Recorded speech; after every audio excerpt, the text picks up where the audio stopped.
Hello guys, good morning. उम्मीद करता हूँ आप सभी स्वस्थ होंगे। साथ ही यह भी उम्मीद करता हूँ कि आप सब हमारे प्लेटफॉर्म पर चल रही महाव्यवनाम से श्रृंखला का लुत्फ़ उठा रहे होंगे।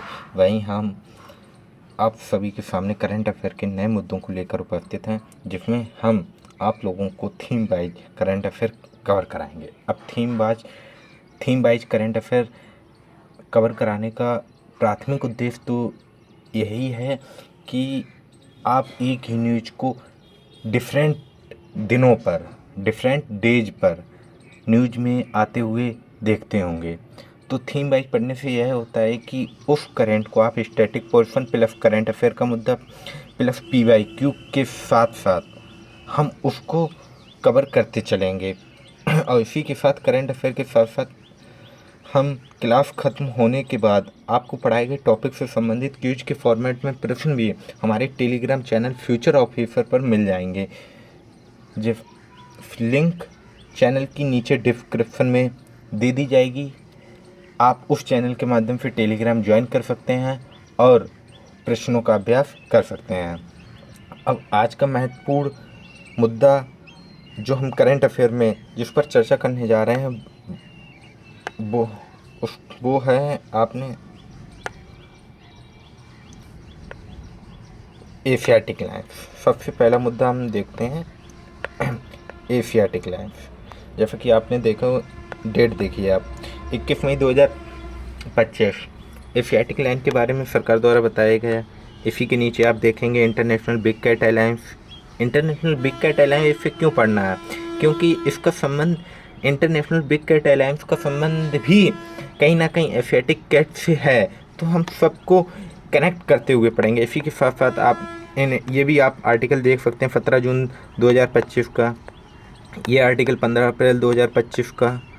फिर उसी के नीचे आप जो मेन रिपोर्ट है जिस पे हम चर्चा करने जा रहे हैं, वो मेन रिपोर्ट है ये। गुजरात लाइन्स नंबर है राइजन बाई 32% सिंस 2000।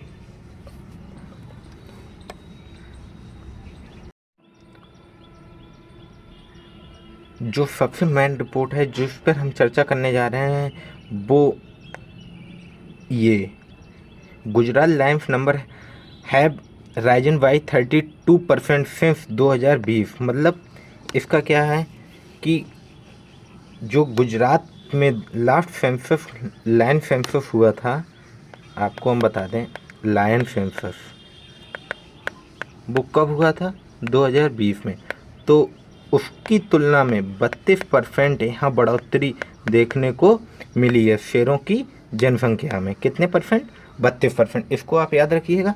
अब इस रिपोर्ट में क्या था, किसके द्वारा प्रकाशित थी, सब बताएंगे। ये आर्टिकल भी आप देख सकते हैं 21 मई 2025 का। तो चलिए शुरू करते हैं इसको।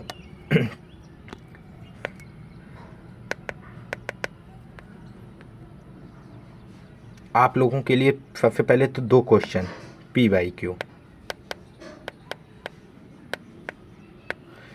एक 2017 का, एक 2019। उम्मीद करता हूँ कि आप लोगों ने सॉल्व किए होंगे PYQ। अगर सॉल्व किए हैं तो आप इनके क्वेश्चन का आंसर कमेंट बॉक्स में बताइए। अगर आप नहीं बता पाते हैं तो नेक्स्ट क्लास में इसकी चर्चा की जाएगी। अब जैसा कि रिपोर्ट के बारे में चर्चा कर रहे थे हम लोग, तो उसमें बात करते चलते हैं कि इस रिपोर्ट में क्या बताया गया है। सबसे पहले तो top line population by district कि सबसे ज़्यादा शहरों की संख्या कहाँ है। पहले नंबर अमरेली 339, गिर सोमनाथ 222, जूनागढ़ 191। सबसे ज़्यादा किस ज़िले में है? अमरेली। और ये अमरेली कहाँ पड़ता है? गुजरात में। तो कितनी संख्या है? 339। 339 आप UPSC या PCS के लिए तो नहीं, बट हाँ फैक्चुअल के रूप में आप वनडे एग्ज़ाम के लिए इसे अगर आप देख रहे हैं तो वनडे एग्ज़ाम में पूछ सकता है। PCS में भी पूछा जा सकता है कि कितनी संख्या थी, बट UPSC में ऐसा नहीं पूछा जा सकता है। अब ये जो संख्या अनुमान की जाती है, कैसे गणना की जाती है, इसके लिए एक विधि प्रयोग की जाती है जिस विधि का नाम होता है डायरेक्ट बिट वेरिफिकेशन या फिर उसी तकनीक को बोला जाता है ब्लॉक काउंट मेथड। जी क्या बोला है? ब्लॉक काउंट मेथड बोला जाता है। इस तकनीक के अंतर्गत क्या होता है? ये सब चीज़ें होती हैं। ये सब चीज़ें फोटोग्राफी होती है, फोटोग्राफी होती है, उसके द्वारा इसका अनुमान लगाया जाता है। अनुमान लगाया जाता है। इस चीज़ को याद रखिएगा आप लोग, कोई फिक्स डेटा नहीं होता है, अनुमान लगाया जाता है। और आपको जानकारी के लिए बता दें कि ये जो लाइन सेंसस होता है,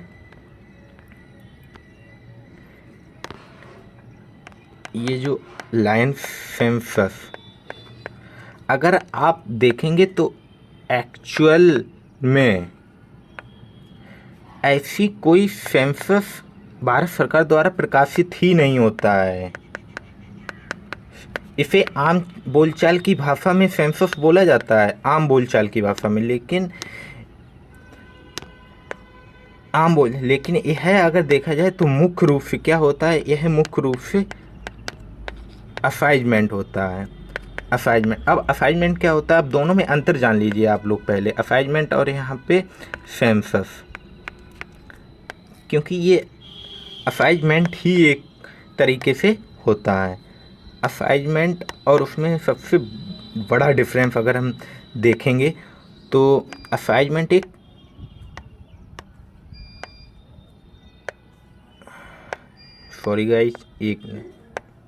अगर आप असाइनमेंट देखेंगे तो एक छोटे स्तर पर होता है, एक छोटे भूभाग पर, और वहीं ये होता है एक समूह का। और वहीं आप सेंसस की बात करेंगे तो सेंसस होता है एक बड़े भूभाग पर, और ये होता है व्यक्तिगत, इंडिविजुअल, हर एक व्यक्ति का। जैसे कास्ट सेंसस हमारे देश में होने वाला है, जैसे कास्ट सेंसस जैसे न्यूज़ में रहा होगा, जिसकी हम चर्चा भी आगे क्लास में करेंगे कास्ट सेंसस के बारे में। कास्ट सेंसस एक पूरे देश में, तो ये हो गया एक भूभाग। कैसा भूभाग? बृहद भूभाग। और कास्ट सेंसस जो हो रहा है वो हर व्यक्ति का एक इंडिविजुअल होगा, उसमें हर व्यक्ति को लिया जाएगा, उसमें हर व्यक्ति की गणना की जाएगी। तो आप लोग, उम्मीद करता हूँ कि आप लोग असाइनमेंट और सेंसस में समझ गए होंगे। अब लाइन सेंसस ये हर जगह न्यूज़ में भी आता है, सब कुछ आता है, लेकिन ये हम लोग आम बोलचाल की भाषा में इसे सेंसस कहते हैं, बट असाइनमेंट नहीं। अब लाइन सेंसस आया, उसके संदर्भ में कुछ और सेंसस के बारे में भी जान लेते हैं। जैसे कुछ सेंसस प्रकाशित होते हैं भारत में, जैसे पहला tiger reserve every 4 year, line census every 5 year,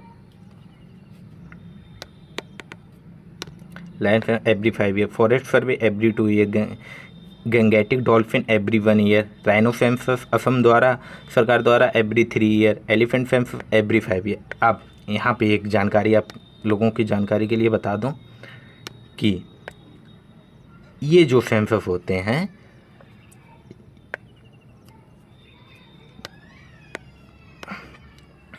ये सारे सेंसस राज्य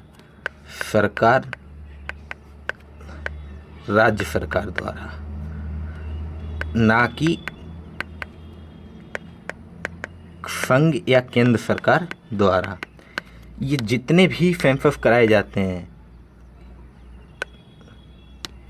ये सब कराए जाते हैं राज्य सरकार द्वारा। ये याद रखिएगा, बहुत इम्पोर्टेंट पॉइंट है। कौन कौन से सेंसस आप लोग देख सकते हैं,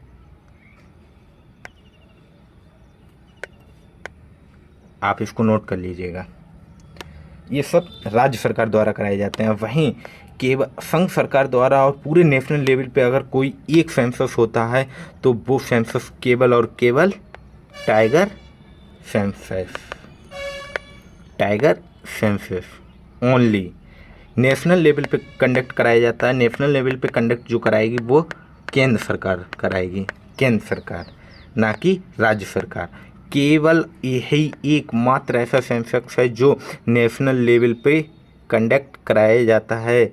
बाकी सब जितने भी एनिमल्स सेंसस कराए जाते हैं वो सारे राज्य सरकार द्वारा। इसको याद रखिएगा, आप लोग नोट भी कर लीजिएगा। इसी के चलते आगे बढ़ते हैं अगले। जो हाल ही में सेंसस ऑफ एशियाटिक लाइन का हुआ है उस किसने कराया है? गुजरात सरकार द्वारा, कंडक्ट बाई गुजरात गवर्नमेंट। याद रखिएगा इसको, किसके द्वारा? गुजरात सरकार द्वारा। गुजरात सरकार द्वारा first land census conduct by Nawab of Junagadh 1956। Land census पहला किसने कंडक्ट कराया था? नवाब ऑफ जूनागढ़ 1936 में पहला लैंड सेंसस कराया गया था नवाब ऑफ जूनागढ़ के द्वारा। इसी के अंतर्गत 1965 में the forest department had conducted the land census every 5 year with the latest इन 2020। अब ये समझिए आप कि फॉरेस्ट विभाग द्वारा,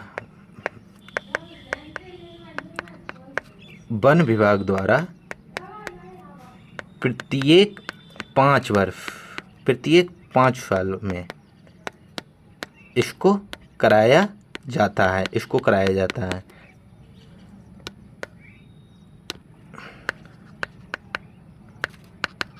और जो रिसेंटली में हुआ था तो 2022 चल रही है, तो रिसेंटली 2020 में कंडक्ट हुआ था। कहाँ एशियाटिक लैंड फैला हुआ है? अब हम समझते हैं एशियाटिक लैंडस्केप क्या है इसके। तो आप इसको समझ लीजिए अच्छे से। ये आपने एनवायरनमेंट में भी पढ़ा होगा, उम्मीद करता हूँ कि आप लोगों ने पढ़ा ही होगा। जो भी आपको ग्रीन दिख रहा है, जो भी ग्रीन क्षेत्र ये दिख रहा है, इसको बोलते हैं कोर रीजन।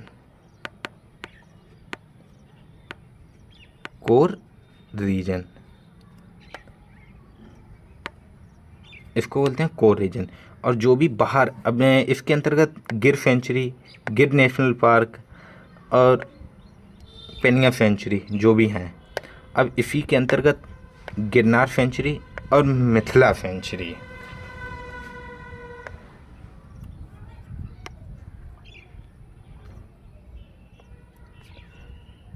सॉरी, जो कोर के बाहर हैं इसको बोलते हैं सैटेलाइट रीजन।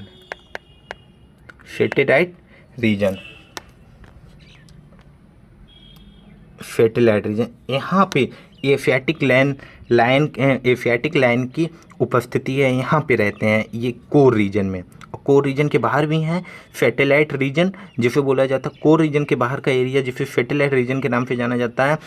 यहाँ भी फिर करते हैं। अब दोनों डिफरेंस पहले आप लोग समझ लीजिए कि दोनों में डिफरेंस क्या होता है। डिफरेंस की बात करें तो कोर रीजन और यहाँ पे सैटेलाइट रीजन। कोर रीजन के अंतर्गत, इसके अंतर्गत कोर रीजन मूल आवास, प्राथमिक आवास, मूल आवास को हम प्राथमिक आवास के नाम से, ये इनका प्राथमिक आवास होता है। जहाँ से ये विस्थापित होते हुए नहीं आते हैं, बल्कि ये मूल रीजन इनका होता है। सैटेलाइट के अंतर्गत क्या होता है? जो मूल आवास और प्राथमिक आवास के क्षरण के कारण ये जो होते हैं, वो जो भी क्षरण के कारण यहाँ से कोर रीजन से विस्थापित जो हो जाते हैं और इस नई जगह रहते हैं जाकर, उसी को बोला जाता है सैटेलाइट रीजन। तो उम्मीद करता हूँ आप लोगों को समझ में आया। मूल अंतर यही है। अगर आपसे क्वेश्चन बनेगा तो यहीं से बनेगा। कोर रीजन और सैटेलाइट रीजन के बारे में पूछेगा तो यही पूछेगा। तो अब आते हैं अपने मेन पॉइंट की तरफ, जैसा कि आपको इस पीडीएफ में भी देखने को मिल जाएगा। Core region, this is original primary habitat of Asiatic lands. ये मतलब यहाँ ओरिजिनल प्राइमरी, जैसा कि मैंने आपको बता ही दिया है। और एक पॉइंट ऑफ ऐड कर लिए, under full legal protection. Core region जो होते हैं पूरे कानूनी संरक्षण के अंतर्गत आते हैं। Satellite region there are newer region outside of the traditional Gir ecosystem. Traditional Gir ecosystem, इसका मतलब है कि आप लोगों को ये रीजन बहिष्कार हुआ है उसका, कोर रीजन का, तो वहाँ से विस्थापित हुई ये जनसंख्या जो यहाँ पे आई है, रहने किसी कारण से आ गई है, तो उसी को बोलते हैं सैटेलाइट रीजन। ओके, अब बढ़ते हैं इसी के साथ आगे। जैसा कि आप लोगों को सब पता ही होगा, lion live in large group called prides. जो शेर समूह, ये जो शेरों का समूह होता है, शेरों के समूह को प्राइड्स कहा जाता है। प्राइड्स कहा जाता है, प्राइड्स कहा जाता है। प्राइड्स आप लोगों को सही से नहीं लगा।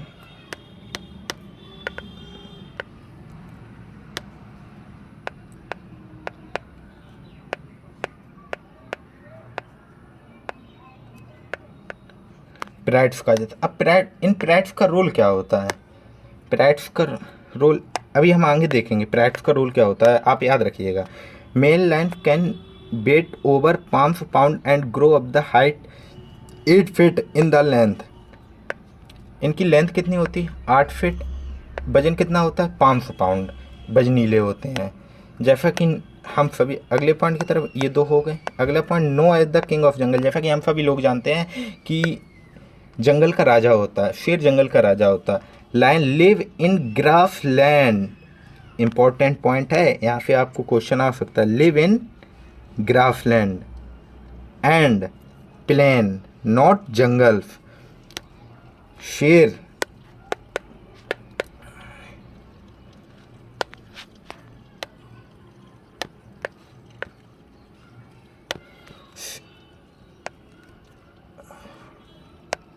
शेर जो भी जिस जगह रहता है, घास के मैदानों में और प्लेन्स एरिया में, घास के मैदानों में व प्लेन एरिया में, ना कि जंगलों में। जैसा कि कहते ज़रूर हैं जंगल का राजा है, लेकिन किस जगहों पे, ये आप याद रखिएगा। घास के मैदानों और प्लेन एरिया में रहता है, ना कि जंगल एरिया में।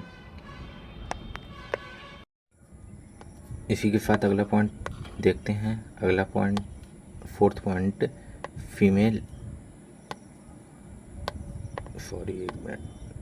Female life and their sister live together for life. मतलब जो नर शेर होते हैं, नर शेरनी व उनकी बहनें एक साथ रहती हैं। While male stay with the pride until they reach maturity. और नर शेर मैच्योर हो जाने पे झुंडों के साथ रहते हैं। अगला point, a lion roar can be heard from up to 5 miles away. शेर दहाड़ने की आवाज़ जो होती है वो 5 मील तक सुनाई दे सकती है। अगला पॉइंट, लायन स्पीड अबाउट वीफ ओवर ए डे रेस्टिंग और स्लीपिंग। एक दिन में शेर कितने घंटे सोता है? 20 घंटे रेस्ट या नींद लेगा। ये आप लोगों ने पहले से भी पढ़ रखे होंगे। शेरों के बारे में छोटी जानकारी है, ये पढ़ रखे हैं। इसी के साथ अगले पॉइंट पे चर्चा करते हुए चलते हैं। जैसा कि मैंने आपको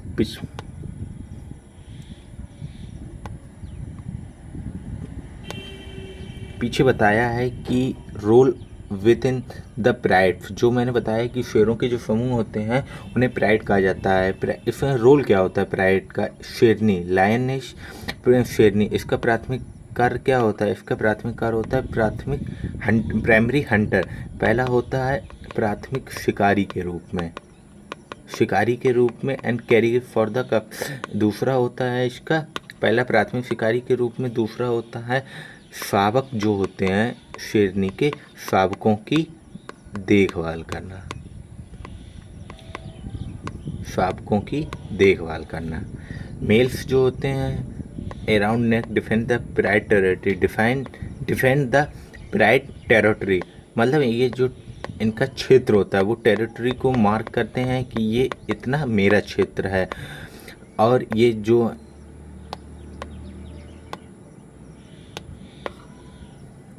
और ये गर्भधारण में महत्वपूर्ण भूमिका निभाते हैं।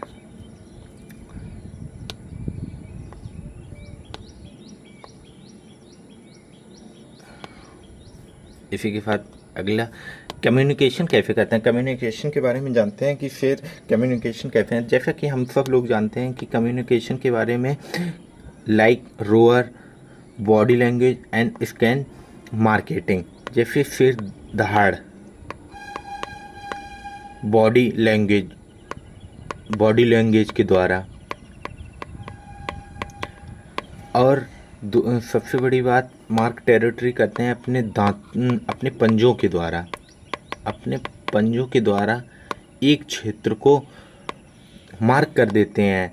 तो उस क्षेत्र में उस शेर का समूह ही रहता है, अन्यथा दूसरे किसी दुश्मन शेर की एंट्री करने पर दोनों के बीच युद्ध होता है।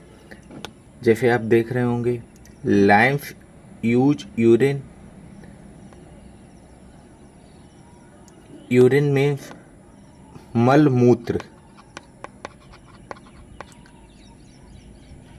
मलमूत्र के द्वारा शेर अपनी टेरिटरी मार्क करते हैं।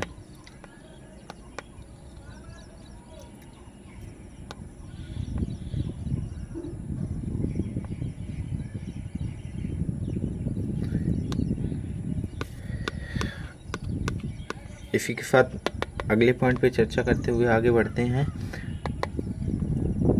ये इम्पॉर्टेंट है, इस पर आप ध्यान दीजिएगा। पीछे तो छोटी जानकारी थी जो कि आप लोगों को उम्मीद करता हूँ पहले से भी पता होगी। African lions are classified as vulnerable, the Asian Asiatic lions are vulnerable, मतलब असुरक्षित। African lions and Asiatic lions असुरक्षित श्रेणी में, आयुशियन की श्रेणी में रखे गए हैं। आप लोग ये याद रखिएगा, इम्पोर्टेंट है। जैसा कि आप लोगों को देख रहे होंगे आर्टिकल 2023 का है, PIB है, ministry of environment, forest and climate change, government of India की। इसमें बताया गया कि African lion and Asiatic lion में डिफरेंस क्या होता है। तो सबसे पहले मैं आपको बताना चाहूँगा कि एशियाटिक लायन अफ्रीकन लायन में सबसे बड़ा डिफरेंस क्या होता है। जो आप इस जबड़े वाला पार्ट देख रहे हैं, सबसे बड़ा डिफरेंस यही होता है। ये वाला। यहाँ अफ्रीकन लायंस जो होते हैं, सबसे पहले अफ्रीकन लायन की बात कर लेते हैं।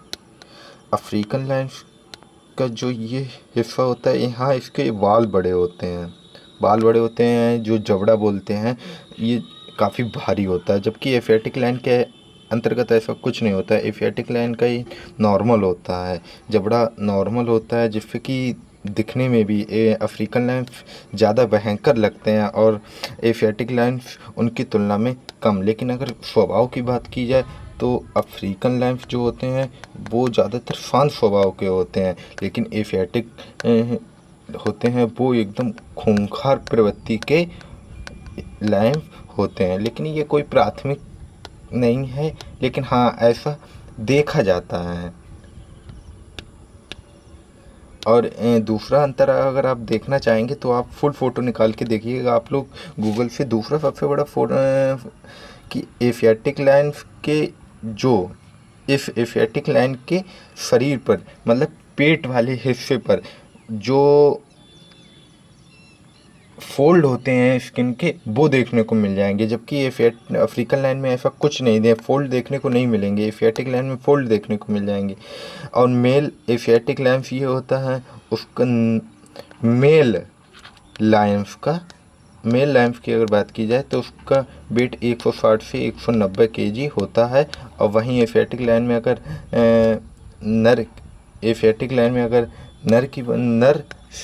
नर शेरनी की बात की जाए तो उसका वजन 110 से लगभग 120 केजी के समथिंग होता है। ये थी दोनों में अंतर, तो आप दोनों अंतरों को याद रखिएगा। अब बात करते हैं प्रोजेक्ट लाइन। जैसा कि यहाँ तो एक जानकारी जो ऊपर आप लोगों के लिए दी गई है, जैसा कि आप लोगों को पता होगा कि शेर जो होता है एक की स्टोन पर जाती है। अब की स्टोन की परिभाषा यहाँ दी गई है, लेकिन आप लोग बताइएगा मुझे कि की स्टोन प्रजाति क्या होती है।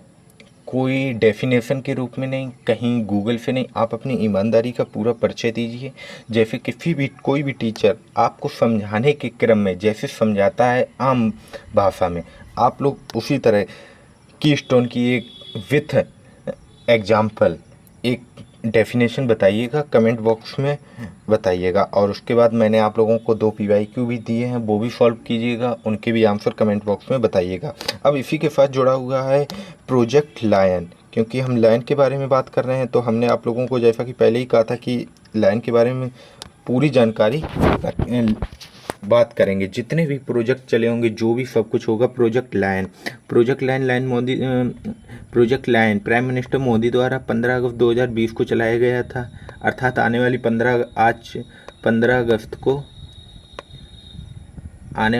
अगस्त को इस प्रोजेक्ट के 5 साल कंप्लीट हो जाएंगे। तो आने वाले वर्षों के लिए मैं आप लोगों की जानकारी के लिए बता दूं कि आने वाले एग्ज़ाम के लिए प्रोजेक्ट लाइन एक बहुत महत्वपूर्ण प्रोजेक्ट होने जा रहा है, सरकार के लिए भी और आपके लिए भी। क्योंकि किसी भी योजना के 5 साल 10 साल कंप्लीट होते हैं तो वहाँ से क्वेश्चन बनने की महत्वपूर्ण संभावनाएं रहती हैं। क्योंकि किसी भी प्रोजेक्ट की, किसी भी सरकारी स्कीम की 5 साल 10 साल समीक्षा करने के लिए काफ़ी होता है। तो ध्यान रखिएगा किसके द्वारा चलाया गया था, प्राइम मिनिस्टर मोदी द्वारा 15 अगस्त 2020 को। प्रोजेक्ट लाइन कितने वर्ष का प्रोजेक्ट था? 10 ईयर का प्रोजेक्ट था। लगभग 5 ईयर कंप्लीट होने को आ रहे हैं। और इसको कौन implemented by the state government of Gujarat. इसको इम्प्लीमेंट कौन कर रहा है? गुजरात सरकार plus other stakeholders like the central zoo authority और केंद्रीय चिड़िया प्राधिकरण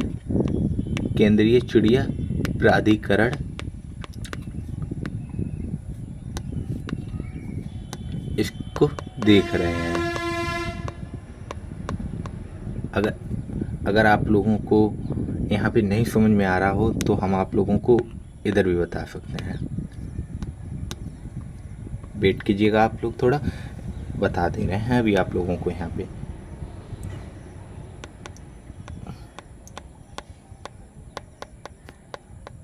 प्रोजेक्ट लाइन लिख लीजिएगा अगर आप लोग लिखना चाहते हैं तो। प्रोजेक्ट लाइन किसके द्वारा? प्रधानमंत्री द्वारा 15 अगस्त 2020 को।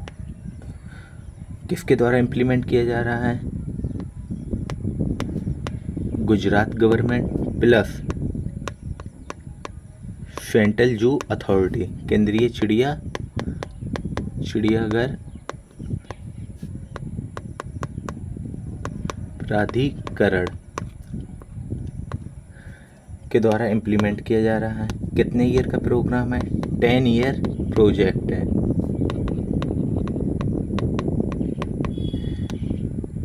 अगर बात की जाए तो इसका उद्देश्य क्या है, उद्देश्य की भी हम बात कर लेते हैं।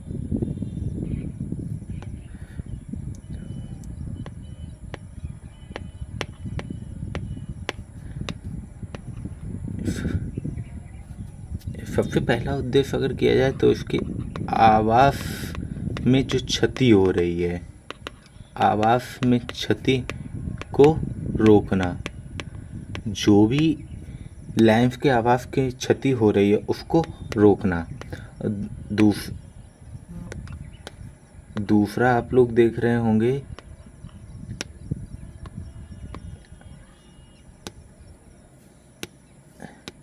हैबिटेट डेवलपमेंट, दूसरा देख रहे हो ह्यूमन वाइल्ड लाइफ कॉन्फ्लिक्ट, तीसरा डिसीज मैनेजमेंट। डिसीज मैनेजमेंट मतलब अर्थात जो शेरों में वायरस की वजह से जो संक्रमण होते हैं जिससे शेरों की मृत्यु हो जाती है उसको मैनेज करना। और टेक्नोलॉजी इन मैनेजमेंट के क्षेत्र में नई नई प्रौद्योगिकी लाना जिससे कि इनका संरक्षण किया जा सके बहुत अच्छी तरह से। इसी बीच आप लोगों ने ये भी हाल ही में एक न्यूज़ सुनी होगी कि वर्ल्ड वाइल्ड लाइफ डे, इसका आंसर आप लोगों को बताना है कि वर्ल्ड वाइल्ड लाइफ डे कब मनाया जाता है। हाल ही में प्रधानमंत्री मोदी लैंड सफारी इन गुजरात में दौरा किया था, वहाँ गए थे, तो इसलिए ये भी महत्वपूर्ण हो जाता है। वर्ल्ड वाइल्ड लाइफ डे आप लोग कमेंट सेक्शन में बताइएगा। आप लोग प्रश्नों को याद रखिएगा कि कितने प्रश्न अभी तक बताए जा चुके हैं, आप लोगों को सबके आंसर उसमें बताने हैं। अगर आप नहीं बता सकते हैं तो मैं अगली क्लास में आके इन सब की चर्चा, पिछले क्वेश्चनों की चर्चा करूँगा। इसी के साथ हाँ, मोदी जी ने विजिट किया था वहाँ। इसी के साथ अगला देखते हैं क्या था क्या नहीं था।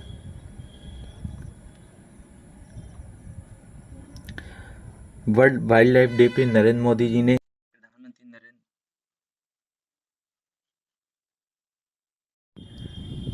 विजिट किया था मोदी जी ने। फिर उसके बाद यहाँ पे एक न्यूज़ निकल के सामने आई थी, एक नेशनल प्रोजेक्ट के नाम से था, स्टार्ट हुआ था national referral centre for wild life, जिसे NRCW के नाम से भी जाना जाता है। इस प्रोजेक्ट के अंतर्गत क्या था, इस प्रोजेक्ट के अंतर्गत आप लोगों को एक नए सिर्फ पेज से बताते हैं इस प्रोजेक्ट के बारे में क्या था। जो NRCW जिसे हिंदी में कहते हैं राष्ट्रीय वन्यजीव रेफरल केंद्र, क्या था इसके अंतर्गत। जब मोदी जी ने वाइल्ड लाइफ डे पर विजिट किया था तो उसी के अंतर्गत ये स्टार्ट हुआ था कार्यक्रम, और ये केंद्र स्टार्ट हुआ था। और इस केंद्र के अंतर्गत सबसे बड़ी जो महत्वपूर्ण बात सामने उभर कर आई वो था स्वास्थ्य से रिलेटेड। स्वास्थ्य गठबंधन के रूप में यह कार्य करेगा। स्वास्थ्य गठबंधन के जो भी शेरों से संबंधित स्वास्थ्य देखभाल होनी चाहिए, अभी हमारे भारत देश में फ़िलहाल वो नहीं है, तो उसी से रिलेटेड ये कार्य करेगा। दूसरा, यह भारत में पहला वन्यजीव रोग निदान व अनुसंधान के रूप में कार्य करेगा। अब जैसा कि आप लोगों को पता होगा कि यह सबसे महत्वपूर्ण क्यों है। दूसरा पॉइंट इज मोर इम्पोर्टेंट। क्यों इम्पोर्टेंट है ये? क्योंकि पहला वन्यजीव रोग निदान एवं अनुसंधान के रूप में। और जो भी हमारे एग्ज़ाम के लिए इम्पोर्टेंट होता है वो मैं आपको बताता ही चल रहा हूँ कि पहला, क्योंकि जो वह पहली घटना घटित होती है वो ऑटोमेटिक एक की वर्ड के रूप में सामने उभर के आती है। यूपीएससी और पीसीएस का एक फेवरेट टॉपिक होता है। जो भी पहला काम होता है, जो भी पहले रहे हों या जो भी कार्य फर्स्ट टाइम हुआ, वो हमारी यूपीएससी का फेवरेट। तो इस पॉइंट को याद रखिएगा। और इसी के साथ साथ इस में केंद्र के अंतर्गत एक और चीज़ थी। इसके अंतर्गत सबसे बड़ा था कि देखभाल किसकी करेगा, जिसके कारण वन्य जीव में जिसमें मृत्यु दर लगातार मृत्यु दर हो रही है। प्लस प्रकोप की जांच करेगा। जो भी बीमारी हो रही है, डिसीज हो रही हैं, डिसीज के कारण शेरों की मृत्यु होती जा रही है, तो उसकी प्रकोप की जांच करेगा। फिर जो जांच करेगा फिर उसके लिए उसके उपचार भी बताएगा कि कैसे शेरों का उपचार किया जा सके। इसी के साथ आगे बढ़ते हैं अपने लोगों को, जैसा कि आप लोगों को समझ में आ गया होगा उम्मीद करता हूँ। इसी के साथ आगे बढ़ते हैं एक नए मुद्दे। अब प्रोजेक्ट लाइन जो चला था, प्रोजेक्ट लाइन जैसा कि मैं आप लोग पीछे पढ़ चुके हैं, प्रोजेक्ट लाइन के ही अंतर्गत proposal identify 6 relocation sites apart from Kuno Palpur. इस न्यूज को आप देख रहे होंगे, इस न्यूज को। इसका अर्थ क्या है? इसका अर्थ है कि कूनो और पालपुर जो हमारे जो नेशनल पार्क हैं, कूनो और पालपुर के अलावा भी 6 पुनर्वास स्थलों की खोज की गई है। अब स्थलों की खोज क्यों की गई है? क्योंकि जो भी हमारे शेर पुनर्वास होके आते हैं तो वहाँ भविष्य के लिए संभावना जताई गई है। The 6 new site of the future include, वो न्यू पहचान किए गए हैं स्थल, ताकि हमारे यहाँ जो पुनर्वास हैं कुछ नए स्थानों पर किया जा सके। इनमें कौन कौन से नए स्थान शामिल हैं? पहला स्थान हम जो देख, माधव नेशनल पार्क कहाँ मध्य प्रदेश में स्थित। आप लोग इसको याद कर लीजिएगा। मैंने आप लोगों को पीडीएफ में स्टेट वाइज नाम भी प्रोवाइड कराए हैं।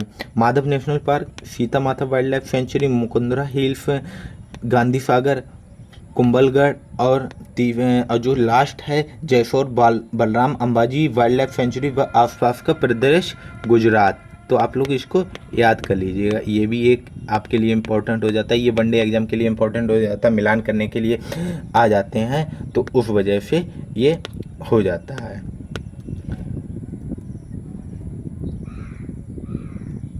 इसी के अंतर्गत एक प्रोजेक्ट और चला है, वाइल्ड लाइफ बायोडाइवर्सिटी से largely depleted.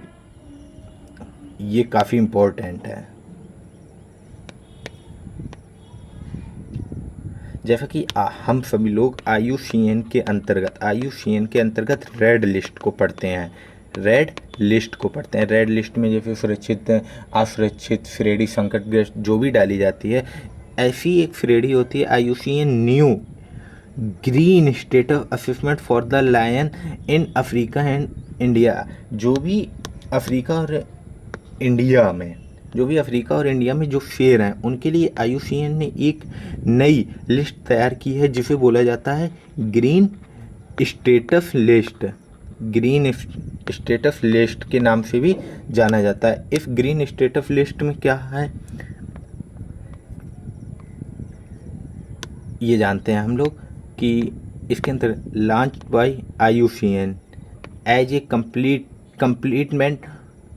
Complement to the red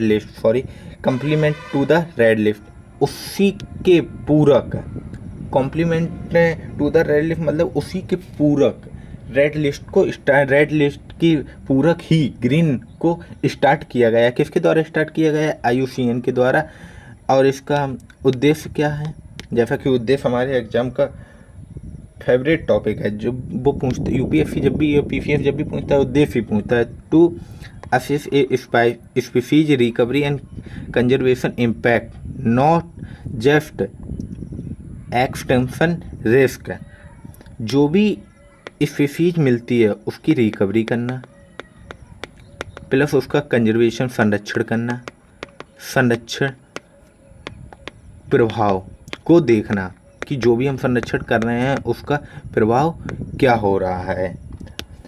ना कि केवल लुप्तप्राय या फिर संकटग्रस्त प्रजातियों को देखना। इसके अंतर्गत पूरे एक मतलब कहा जाए तो एक बृहद रूप है। ग्रीन जो भी ग्रीन स्टेटस जो है वो एक IUCN की रेड लिस्ट से बृहद रूप है। तो इसमें इंडिया और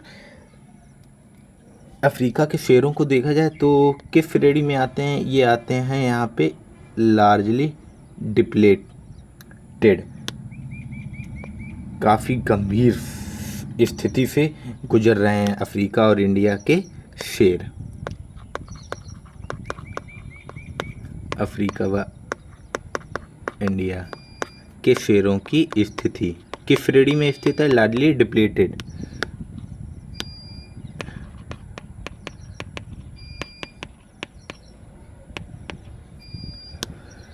अब जैसा कि 2 क्वेश्चन IUCN के या मतलब कोई भी जो वर्ल्ड लेवल पे या भारत के लेवल पे जो भी संस्थाएं चर्चा में रहती हैं, UPSC का फेवरेट टॉपिक उसमें भी रहता है।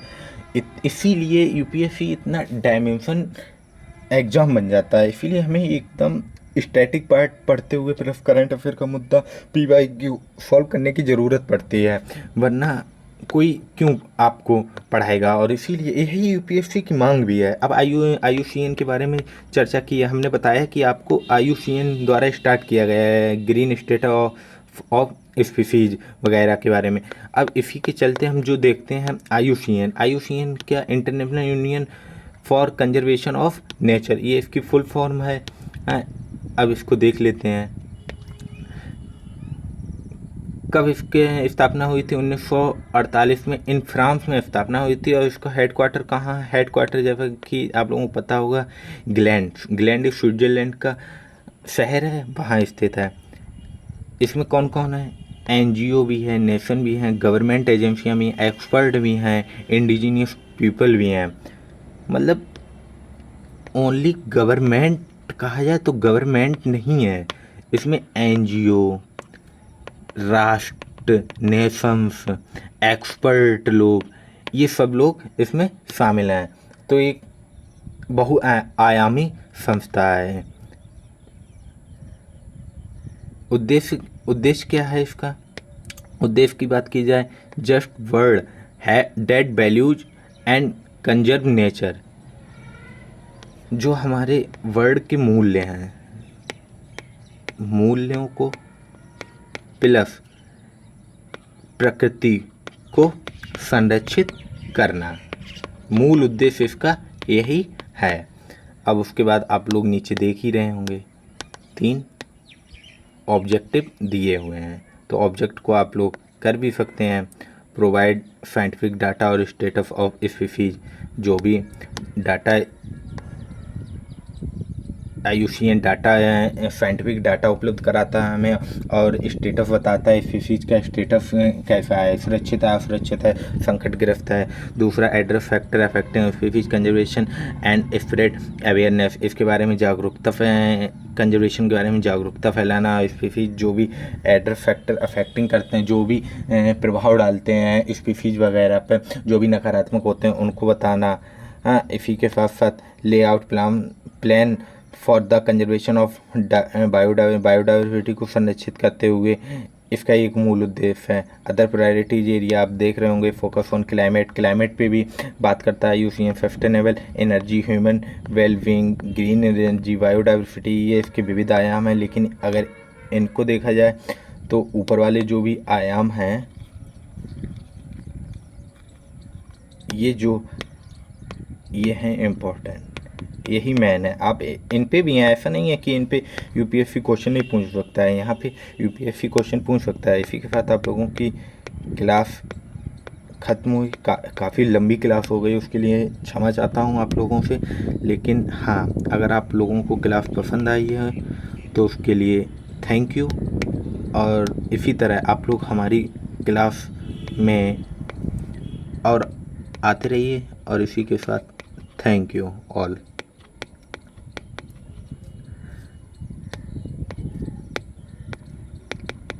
लाइक कीजिए, शेयर कीजिए। Thank you. और क्वेश्चन के आंसर आप लोग ज़रूर बता के जाइएगा, जो भी आप कमेंट बॉक्स में दीजिएगा उसका आपको रिप्लाई मिलेगा। Okay, thank you, bye.